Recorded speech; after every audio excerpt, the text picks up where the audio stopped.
मैं पूछता हूं कि राहुल गांधी अगर गंगा स्नान करने आवे तो उनसे कहा जाए तुम अकेले जाओ। अखिलेश यादव जी गंगा स्नान करने गए थे, क्या वो अकेले गए थे?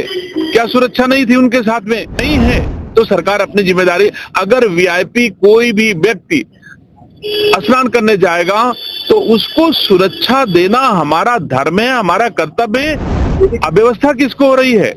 विपक्ष को रही है। तो उनको तो भारतीय जनता पार्टी और भारतीय संस्कार संस्कृति के अनुयायियों से खतरा हो रहा है, इसलिए वो चिंतित हैं। श्रद्धालुओं की सेवा की बात की जा रही है, विपक्ष लगातार अव्यवस्थाओं का जो बात है वो सामने रखता है, वो चाहे सोशल मीडिया के माध्यम से हो चाहे बयानों के माध्यम से। इतिहास साक्षी है कि अगर अव्यवस्था होती तो अब तक 50 करोड़ लोग पहुंच करके दिव्य कुंभ में स्नान कर चुके हैं। तो अव्यवस्था किसको हो रही है?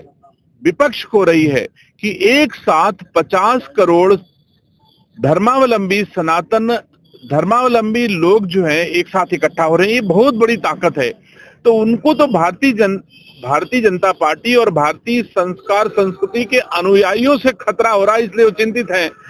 व्यवस्था जिसको मिलनी चाहिए व्यवस्था दे रही है। पूरे उत्तर प्रदेश में हिंदुस्तान की भारतीय जनता पार्टी के लोग हर किसी की सेवा करने के लिए, श्रद्धालु के लिए तैयार हैं। यहाँ तक कि दुनिया के लोग भी आए, विदेशों के लोग भी आज की तारीख में यहाँ पर आ रहे हैं और सेवा को सराह रहे हैं कि भारतीय जनता पार्टी के कार्यकर्ता, भारतीय जनता पार्टी की सरकार सबकी सेवा कर रही है। मंत्री जी, वीवीआईपी मूवमेंट को लेकर लगातार सवाल उठ रहे हैं महाकुंभ।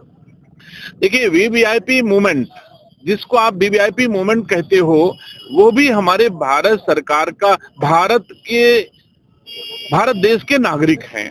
आप मुझे बताओ, जिन्हें वो वीवीआईपी कह देते हैं, खुद को वीवीआईपी नहीं कहते हैं। मुझे दुख होता है, संत का चोला ओढ़ करके भी लोग चांदी के सिंहासन पर बैठ करके भी और कहते हैं वीवीआईपी व्यवस्था है, तो खुद वीवीआईपी व्यवस्था छोड़ दिया जाए।